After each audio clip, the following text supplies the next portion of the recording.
Dans notre quête de croissance personnelle et de sagesse, les enseignements stoïciens nous offrent une boussole précieuse pour naviguer à travers les défis de la vie quotidienne.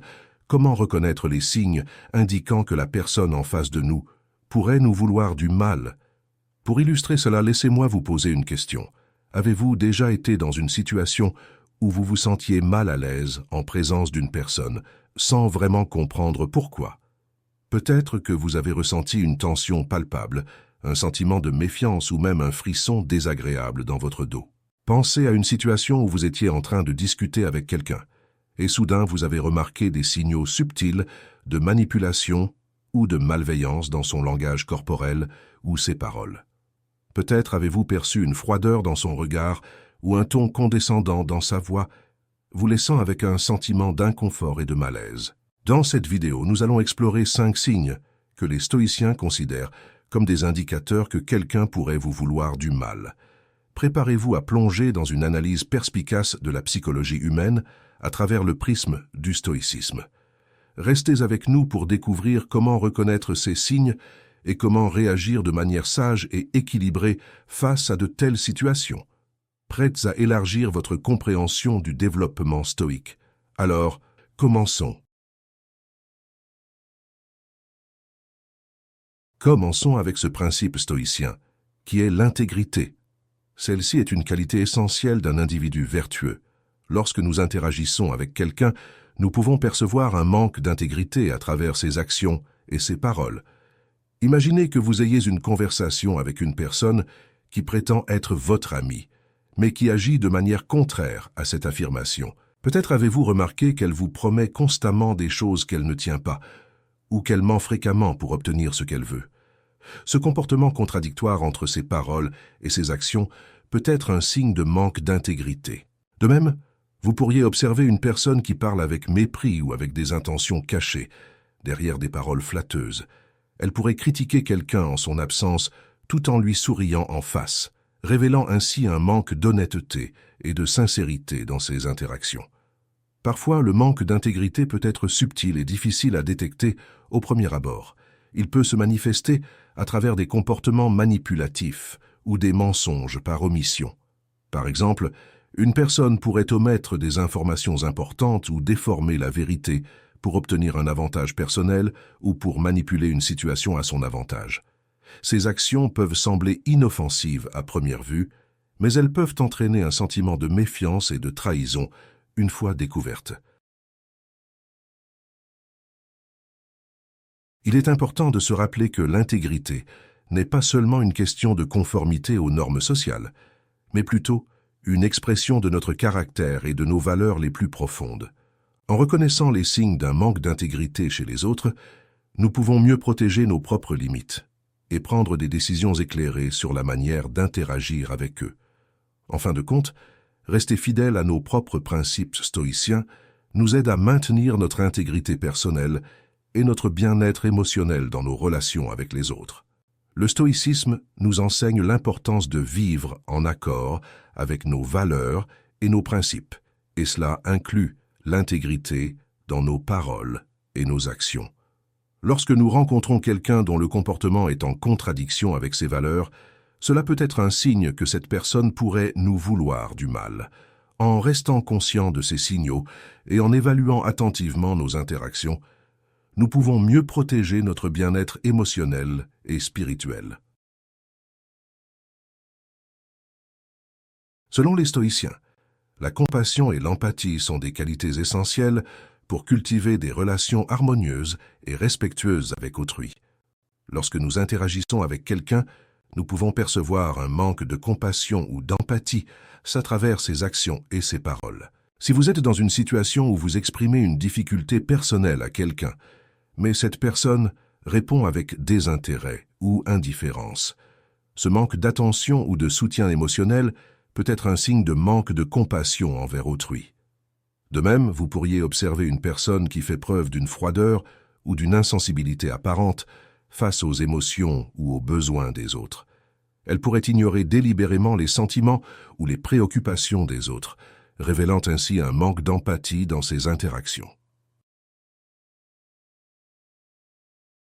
Le stoïcisme nous enseigne l'importance de cultiver des relations empreintes de compassion et de compréhension envers autrui. En reconnaissant les signes de manque de compassion chez les autres, nous pouvons ajuster nos propres comportements pour promouvoir un environnement de soutien mutuel et d'entraide. En manifestant de la compassion envers autrui, nous contribuons à renforcer le tissu social et à promouvoir le bien-être collectif, ce qui enrichit notre propre vie ainsi que celle des autres. Selon les enseignements stoïciens, la maîtrise de soi est une qualité essentielle pour cultiver la sagesse et la vertu. Lorsque nous interagissons avec quelqu'un, nous pouvons observer des signes de manque de maîtrise de soi à travers ses réactions émotionnelles. Si vous vous trouvez dans une discussion tendue avec quelqu'un et que cette personne réagisse de manière explosive ou irrationnelle en réponse à un commentaire anodin, cette réaction exagérée peut être un signe de manque de maîtrise de soi, où les émotions prennent le dessus sur la raison. De même, vous pourriez remarquer une personne qui se laisse facilement emporter par la colère, la frustration ou la jalousie dans différentes situations. Cette incapacité à réguler ses émotions peut entraîner des comportements impulsifs ou destructeurs qui nuisent aux relations interpersonnelles. Parfois, le manque de maîtrise de soi peut se manifester de manière plus subtile, à travers des comportements passifs-agressifs ou des réponses émotionnelles détournées.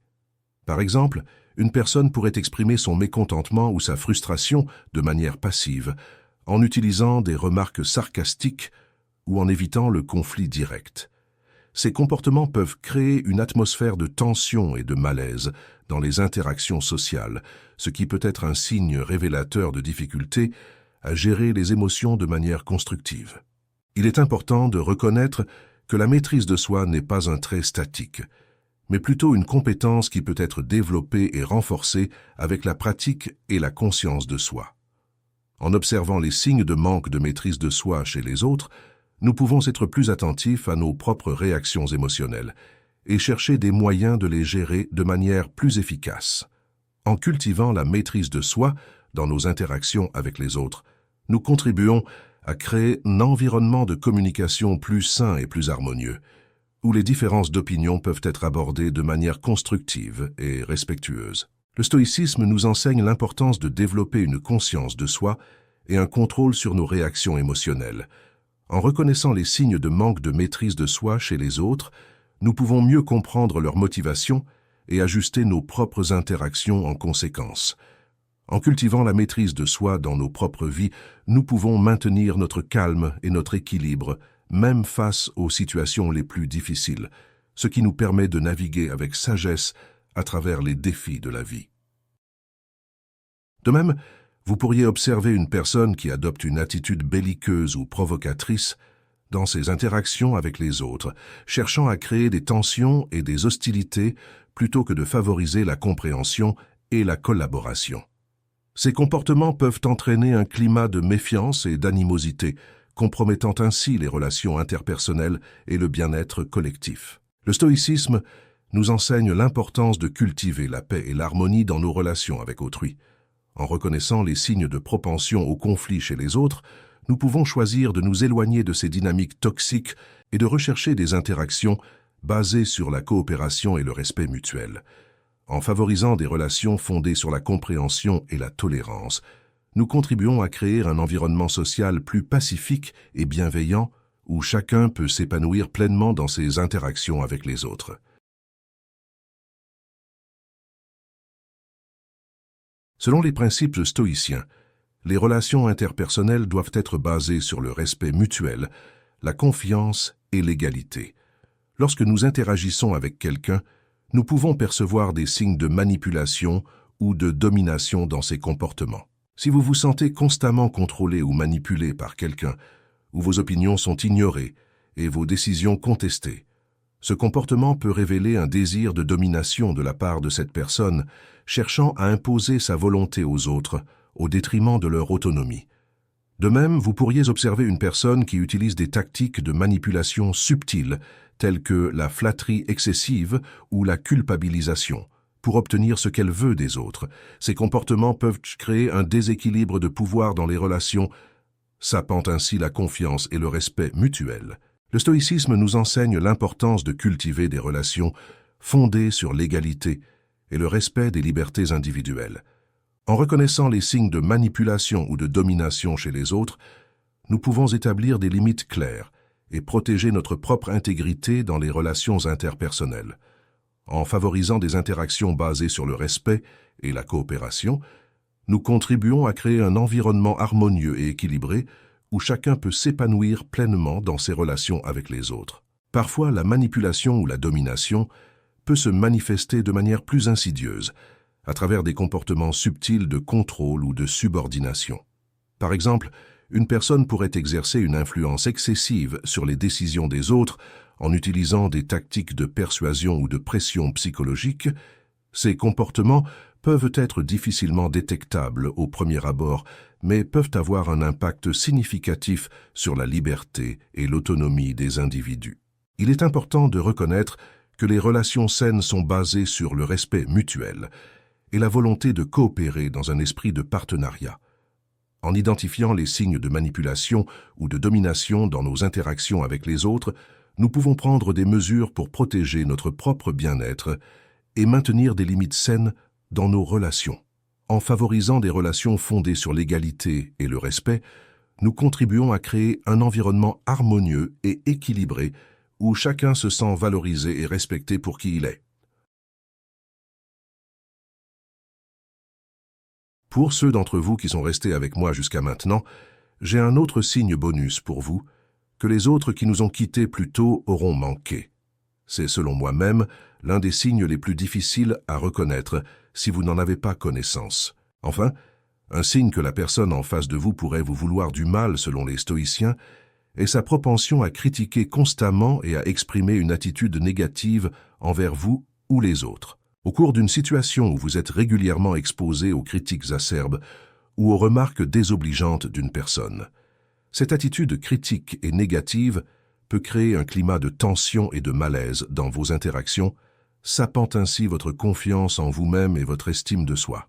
De même, vous pourriez observer une personne qui adopte une perspective pessimiste et défaitiste dans ses interactions avec les autres, cherchant constamment à souligner les défauts et les erreurs des autres, plutôt que de reconnaître leurs qualités et leurs réalisations.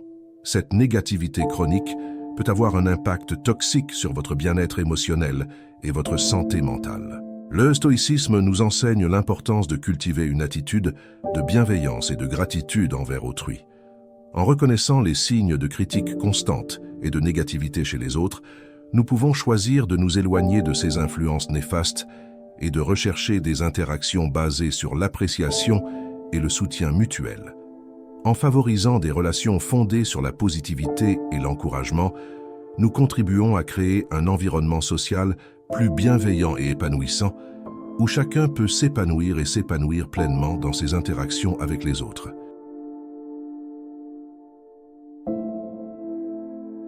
En conclusion, reconnaître les signes que la personne en face de vous pourrait vous vouloir du mal, selon les stoïciens, est essentiel pour protéger votre bien-être émotionnel et maintenir des relations saines et équilibrées.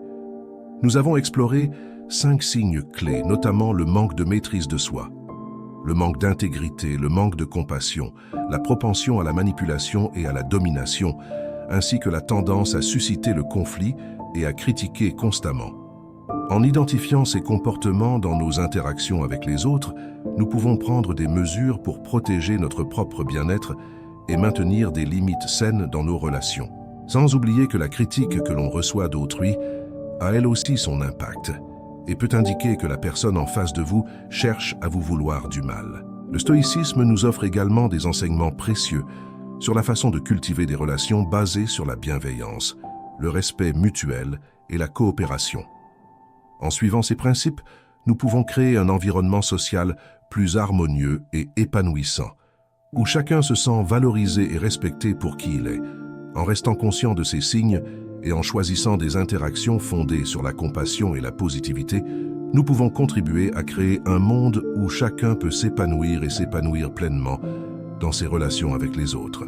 Je vous encourage à réfléchir à ces enseignements stoïciens et à les appliquer dans votre vie quotidienne, en cherchant toujours à cultiver des relations empreintes de sagesse, de compassion et de bienveillance. Merci de nous avoir rejoints dans cette exploration du développement personnel à travers le prisme du stoïcisme. N'oubliez pas de vous abonner à notre chaîne pour plus de contenu inspirant sur le développement stoïque.